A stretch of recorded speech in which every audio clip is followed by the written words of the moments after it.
if you use palm oil in your daily intake, if you are a part of the palm oil production, you have responsibility.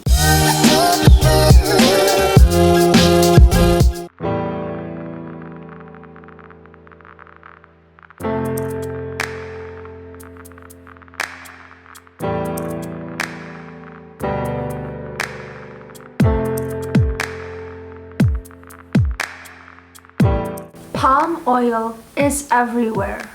In your soap, detergent, shampoo, lipstick, face creams, industrial pizza dough, instant noodles, potato chips, margarine, ice cream, chocolate, packaged bread, cookies, candles, biodiesel, machine lubricant, and many more. Some 75% is used for food. The global demand fluctuates, but it is generally high. It is a globally traded monoculture agricultural commodity, and in 2019, global sales from palm oil exports per country accumulates to an estimated 23.2 billion USD. A significant decrease compared to the previous pre-2015 era, but it is still significant. One tree is productive for approximately 28 to 30 years, and it can be harvested once until twice per month. This is different to rapeseed oil, for example, that can only be harvested approximately once per year. These are the top 15 countries that exported the highest dollar value worth of palm oil in 2019.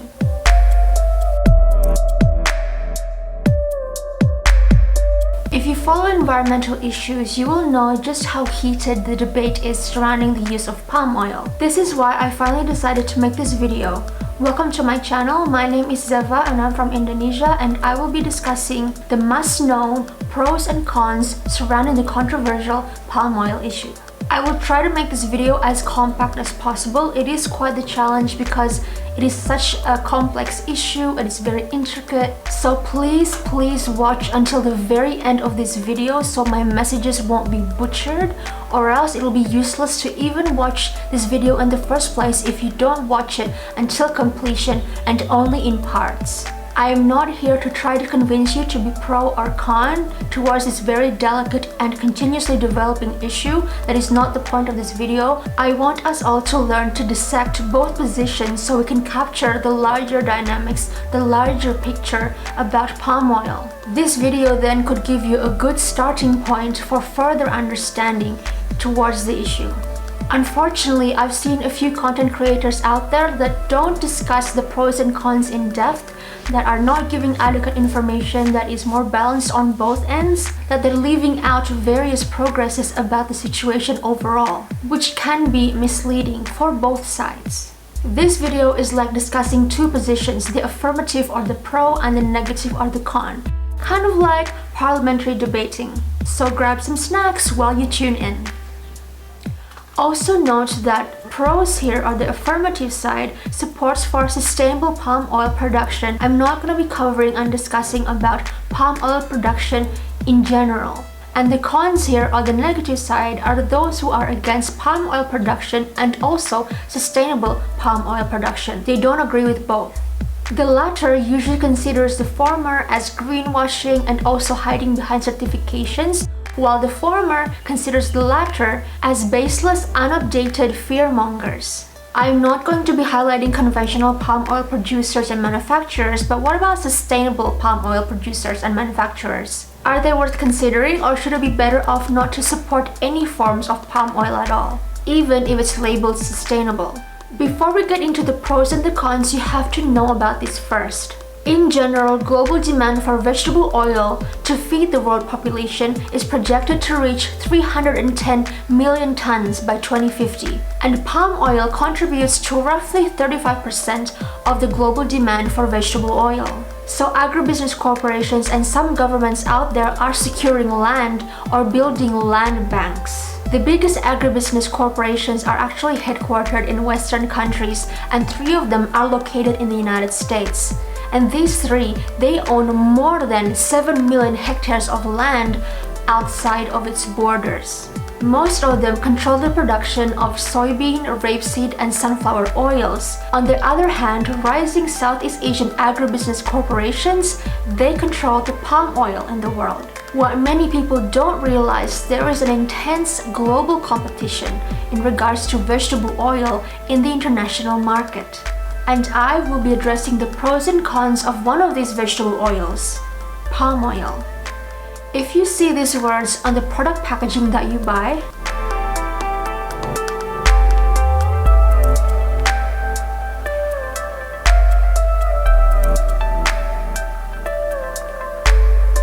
all contains palm oil. Palm oil in its history has empowered many, but they have also disempowered others. It's an ongoing challenge, but it also has its various progresses too. Personally, I've been to some palm oil plantations and palm oil concessions in Sumatra, Indonesia, and there I met various smallholders and also some scientists, and I kind of know how complex it is on the ground. In Indonesia, we say nasi sudah menjadi bubur. Jadi bagaimana bubur konsekuensi itu bisa ditanggulangi dan dipertanggungjawabkan oleh semua pihak yang terlibat. In Indonesia, 33% or 66 million hectares of the total land are used for various purposes. And from that 66 million hectares, approximately 14 million hectares are used for palm oil plantations. In various parts of the globe, including Indonesia, unfortunately, there were various land use changes for palm oil plantations or palm oil concessions throughout the 90s. Consequentially, of course, this has triggered various cases of deforestation everywhere. I mean, look at all the plantations all over the globe. It's there in its problematic glory. Now the question is how to make it not deteriorate even further. Keep it or cancel it? That has been the question. Now to understand where both sides are coming from, let me share you a simplified version of the pros and cons of their standing positions. Let's start with the cons. There is an underlying worry that producers and manufacturers of palm oil aren't following regulations behind the scenes. This has happened. Or in a less extreme case, there is an underlying worry that the palm oil that these MNCs or multinational corporations source aren't fully traceable and fully transparent. Why? There are risks when palm oil sourcing from its producers are combined, so you don't really know whether it's fully sustainable or partially sustainable, but then other parts of the palm oil that they source aren't actually sustainable at all. There are also allegedly cases of don't ask, don't tell policies on the ground. These illegal palm oil plantations have contributed to mass deforestation. On the bright side though, there are local activists, local police, local scientists who have worked together to uphold land protection laws and shut down these illegal palm oil plantations. However, this is a very strenuous process and it has to be done continuously, and it is a very big challenge on the ground. It is an ongoing effort to ensure that these illegal palm oil plantations don't re-establish or establish themselves. There is a history of palm oil corporations and smallholders or small-scale farmers that use slash and burn agricultural methods. It's cheaper. For example, in result to this, there are various corporations who are caught and they're heavily fined, their lands are confiscated, they are obliged to make restoration efforts, but there are also many of them who have slipped away and evaded the law. Slashing and burning is also very prone to uncontrollable forest fires, especially in carbon-rich peatland landscapes, which prolong the fire.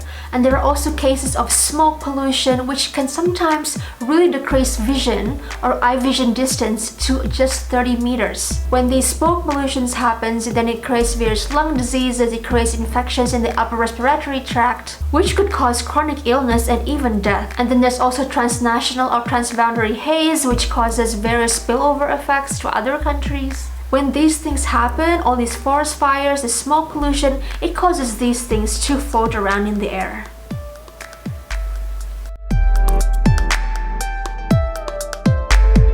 Tropical parts of the world have culturally and also biologically diverse ecosystems, and palm oil production thrives in these locations. If left completely unchecked like the past decades, mass land clearance for agricultural commodities drives flora and fauna to near extinction or even total extinction. Land use change, not only palm oil by the way, has snatched acres and acres of land annually. Indonesia alone, where I'm from, we have lost approximately 31 million hectares of forest since 1990.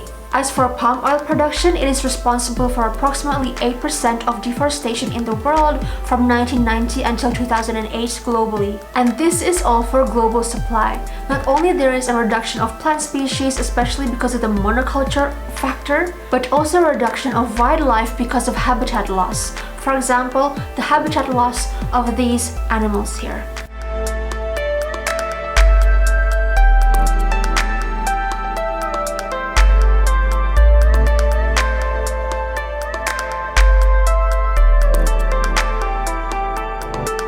There are moratoriums in Indonesia to halt deforestation, more on this later on the pro side, but lucrative areas such as Papua are still in very much risk if not careful. When left unchecked, these violations are usually against labor force. For example, plasma smallholders who work for companies or corporations, or independent smallholders. And then there's rural communities and indigenous people. For the smallholders, it's usually exploitation of workers regarding extremely low pay, child labor, severe overwork, hazardous working conditions, some cases of forced labor, and then there's incurring debt towards corporations if they are plasma smallholders, etc. For the rural communities and indigenous people, it's usually about forceful displacements, whether with incentives or not. For example, in Malaysia, there are cases of indigenous nomadic tribes that are forcefully given incentives where they have to stay put in one location in like a communal flat in return of giving their land away for palm oil plantations. And this is against their nature because they are nomadic people. They are used to moving around in the forest, in the jungles, and living that way. And suddenly they have to stay put in one location. For those of you who don't know what RSPO is, RSPO stands for Roundtable on Sustainable Palm Oil. They were established in 2004 by a few entities, namely Unilever, WWF, MPOA, Migros, and also AAK, to promote the use of sustainable palm oil through the use of credible global standards and also engagement of stakeholders, like these stakeholders. RSPO has 4,831 members to date and has certified 15.58 million tons, or approximately 19% of the world's palm oil. There are parties out there that view RSPO as a very slow decision-making body that can't make quicker decisions when it comes to various urgent things on the ground. There are allegations such as having lax regulations and also not being able to penalize or even kick out members that they have that are non-compliant. There are those that view RSPO as not being able to fully prohibit forced conversion, and also the reluctance to act on blatant breaches of their standards. And there are a few organizations that stated that in its history, RSPO members, some of them, have blatantly laundered dirty palm oil in the global market, and etc. Some others believe that some RSPO members have a really strong presence on paper in regards to sustainable palm oil, but none could demonstrate that they have identified various obvious risk of abuses in the company's supply chains, towards the environment and towards workers' conditions in palm oil plantations. These are what you'll discover by the critics out there towards RSPO, but do take note that most of these critics don't want RSPO to close down. That's not the point. They want better investigation towards RSPO members, better monitoring, better standards and criteria, gradually adjusting to the conditions out there, better enforcement of its standards and criteria, and they call for its members to go beyond the RSPO standard and take great examples from RSPO members who have done various things beyond the RSPO standard. Even if it contains no trans fats, there are researchers out there that believe that palm oil contains high levels of saturated fats and calories. They say at the natural state, palm oil is actually very good when it's not oxidized, when it's not processed. It could reduce blood pressure, reduce the risk of arterial thrombosis, and atherosclerosis, etc. But there are research-based claims that when it is oxidized or processed in a considerable amount, it has psychological and biochemical dangers to health, such as these. Now stay tuned to the pro side of the situation because there are researchers that state otherwise. Okay, so that was all from the con side, from the negative side. Let us check out what the affirmative side think about this, the pros think about this. And remember, this is regarding sustainable palm oil, not just conventional palm oil.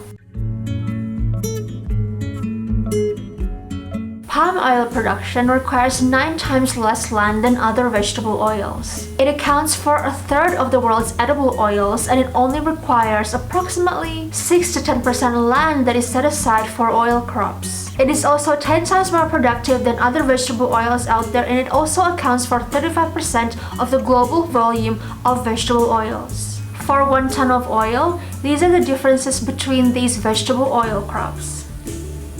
It is also stated that oil palm trees require less pesticides and less fertilizers than other vegetable oils. The IUCN stated a concern last year that if we boycott fully palm oil from the market, it will actually cause deforestation elsewhere. Deforestation of other vegetable oils because it is to fulfill the replaced feedstock from palm oil. And these other vegetable oils, unfortunately, factually require more amounts of land to produce the exact same amount of oil as to what palm oil is capable to produce. Soybean, for example, yes, soy, actually creates 2 times more deforestation than palm oil. And into a larger perspective of things, livestock and also beef creates 5 times more deforestation than palm oil. This creates more problems, and it can actually make environmental issues out there even worse altogether, making other ecosystems and other species of wildlife suffer. It's very complicated. Some of the solutions that this side of the debate offer is not to boycott palm oil, but actually to better the management of new plantations and current plantations, and also better management of forest patches located within these plantations. In other words, support sustainable palm oil production and also push producers, manufacturers, retailers to really monitor their supply chains and improve their practices. Earlier in the video, I mentioned how the bigger agribusiness corporations are located in Western countries, not Southeast Asian countries. However, the Southeast Asian agribusiness corporations are rising. The EU's main vegetable oil crops are rapeseed, which is prominent in Germany, France, and Poland, and also sunflower oil. France and Germany are big producers of biodiesel, and they use rapeseed for their feedstocks. Rapeseed oil in its production is more costly than palm oil and soybean oil. By the way, soybean is widely produced in South America. Just want to share that. But rapeseed is very significant in the agricultural politics of France and Germany, as much as palm oil is very significant in the agricultural politics of Malaysia and Indonesia. Yes, forest fires are more prone in Malaysia and Indonesian plantations and concessions, but I just want to point this out, that there is this tension going on in regards to vegetable oil markets.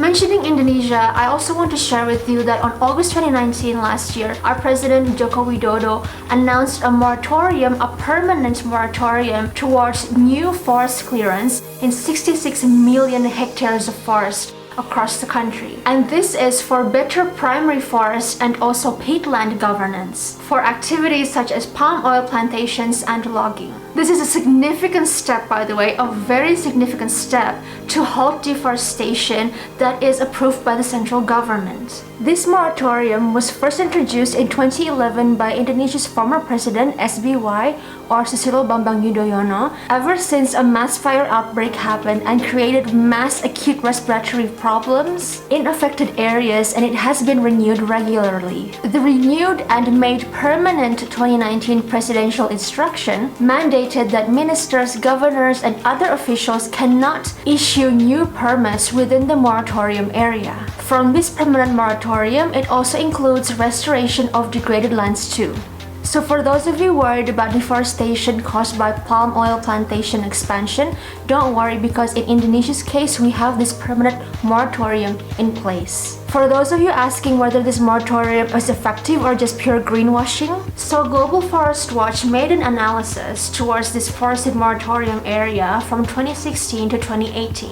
And they reported that tree cover loss decreased from 533,000 hectares in 2016 to just 139,000 hectares in 2018. And this moratorium includes 9,261 villages within the moratorium area. So this means that villages that exist within the moratorium area don't have to worry of new concessions threatening their livelihoods and threatening their surrounding forests. So for this permanent moratorium or permanent ban in lay people's terms, if it's done in a robust way, such as robust monitoring and robust forest management, it will definitely help Indonesia to reach zero deforestation. It will also help Indonesia in empowering rural communities, indigenous communities, and also decrease the risk of forest fires in primary forests and also peatland areas.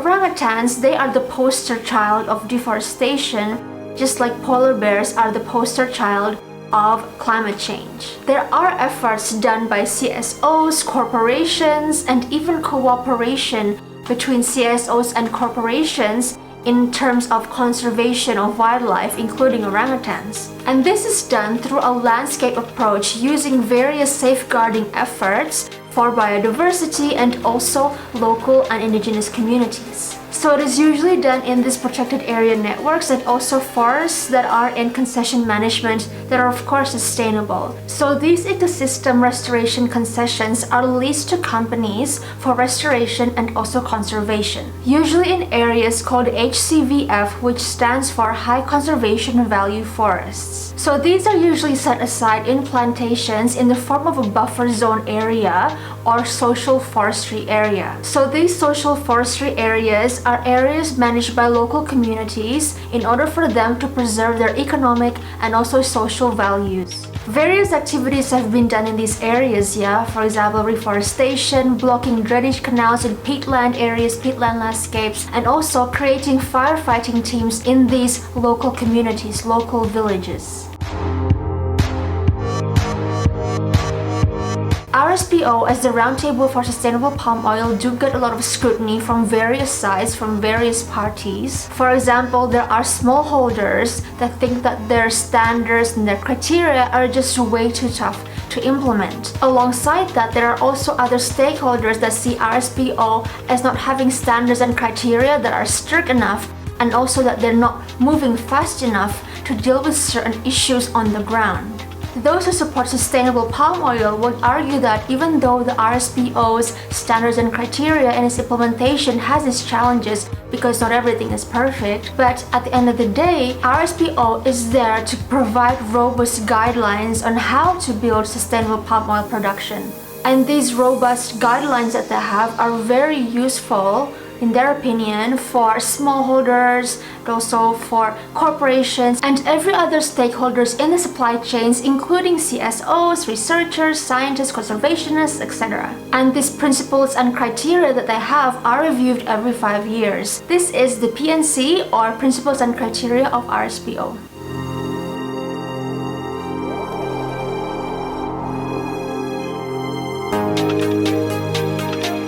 They believe that transforming a sector as large as it is and for as long as it has existed requires a lot of hard work and hard effort and cost as well, with no instant results.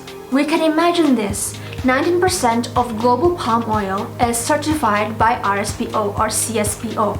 This 19% may seem small, but it consists of 4.28 million hectares of certified sustainable palm oil, 4,812 members to date, 96 countries and territories, 3,164 companies, and approximately 15.6 million tons of sustainable palm oil that are certified by RSPO or CSPO.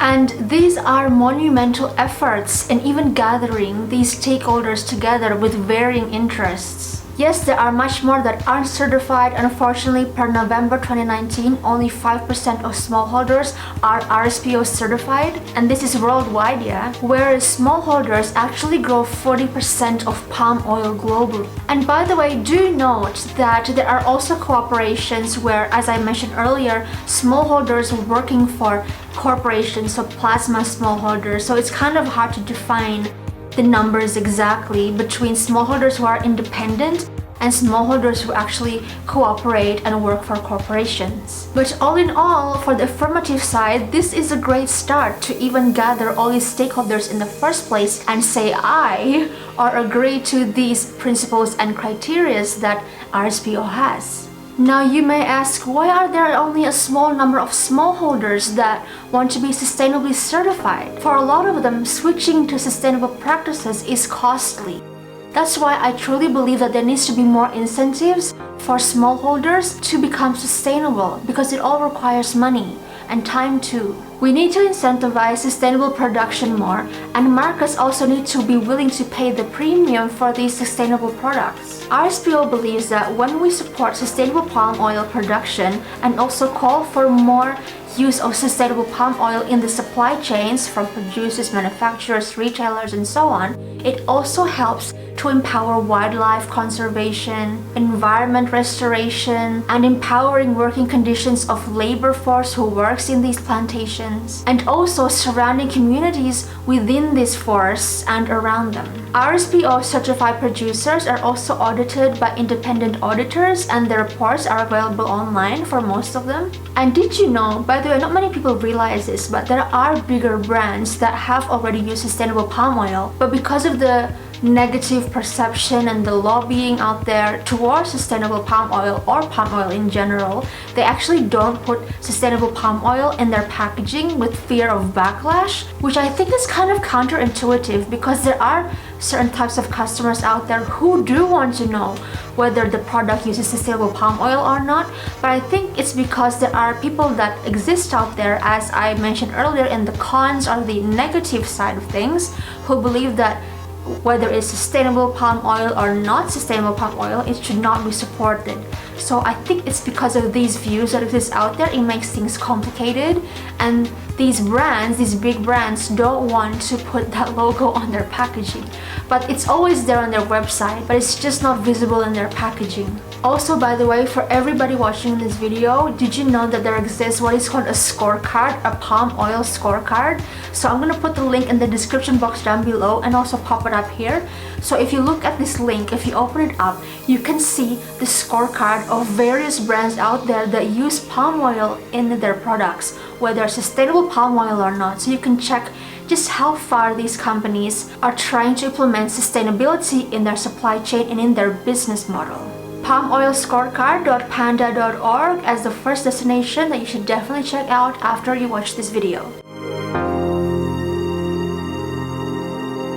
Palm oil grows in tropical countries, as I explained earlier, in Southeast Asia, in Africa, and also in South America. And palm oil actually does help in reducing poverty and also alleviating poverty in these countries. Around 40% of palm oil globally is produced by smallholders, and this has given them a source of income, a source of livelihoods for them to support their families, build their careers, and just live day by day. And factually, the income that they receive are much more than the income that they get when they become smallholders, for example, for cocoa or for coffee. So when people decide to want to boycott palm oil, we need to think as well about these smallholders, because they really depend on it, especially the independent smallholders. Boycotting means that we're cutting off their sources of income, their bread and butter, their livelihood. So that is why those on the affirmative side would believe that it is much more wiser and much more effective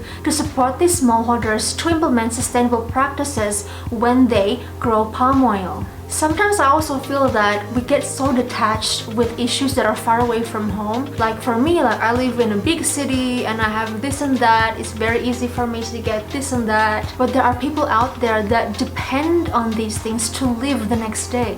For the smallholders who are in plasma schemes with corporations, so who aren't independent, usually their staff and their families are provided with free housing, schooling, healthcare, clean water and security, and also transport. There are also those that provide long-term job security and also professional development. Of course, it's not always perfect. There are negativities out there, but because we're talking about the affirmative side and these things do exist because I've already seen it directly, so it needs to be addressed.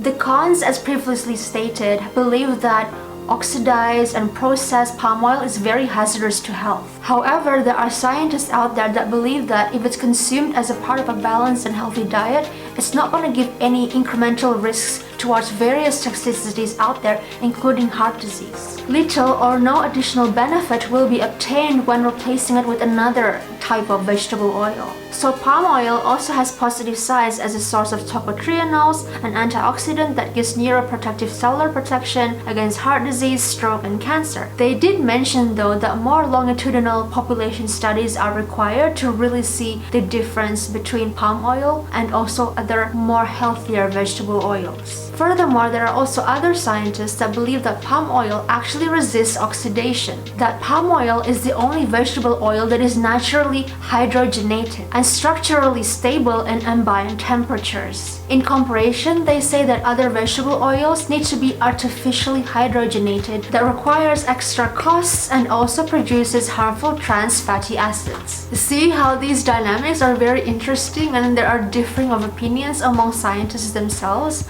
I think that every oil has its plus and minus. I hope this video, by me showing you the pros and the cons, the affirmative and the negative of both sides of the debate, will really make us more far-sighted and not short-sighted about the complexity of this palm oil issue. Sometimes when you read various things, you are spoon-fed all these things online and you can get really mixed up about the latest updates, about the latest progresses, and also the latest challenges. And hopefully by watching this video, you will see just how complex it is and be inspired to support those who are searching for various ways out, sustainable ways out. This world isn't perfect in my opinion, and it's not black and white. There are many gray areas. That's why it's very important for us to search further, to probe into things, to gain better understanding by listening to both sides and researching into both sides. At the end of the day, you have the power to choose, and the responsibility that comes with it lies in your hands as the consumer, the producer, manufacturer, retailer, activist, researcher, conservationist, entrepreneur, businessman, businesswoman, whatever you want to be identified with. If you use palm oil in your daily intake, if you are a part of the palm oil production, you have responsibility. Whether you want to be a pro or a con, affirmative or negative, there are implications and also responsibility that comes with it. So choose wisely. Thank you so much for watching this lengthy video. I greatly appreciate it. If you have watched this all the way through, I hope that this has widened your perspective so you can understand more about the dynamics of the whole situation and make more wiser and effective choices. Feel free to share this video around to everybody that you know who you know would benefit from this video, who would gain further knowledge and further understanding about palm oil, especially knowing that palm oil is something that is close to our daily lives. If you haven't subscribed to my channel yet, feel free to subscribe. I discuss everything eco-living, sustainability, natural beauty, and empowerment. It will be great to have you join in, and I'll see you in the next video.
Actually, canal blocking is to block the water, so the water is not directly flowing to the sea.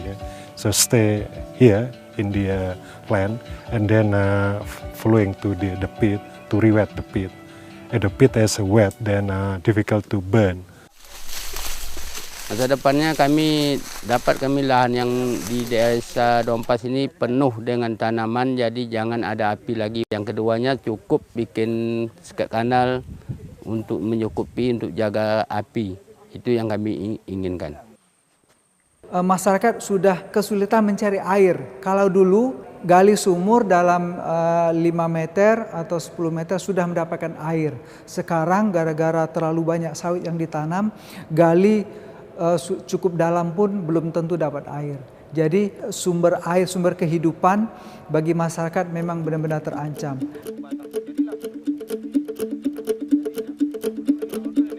Kalau tidak demikian, ini akan selalu terus terjadi perang, ya, perang antara kepentingan, baik itu LSM, hal-hal yang lain dan sebagainya.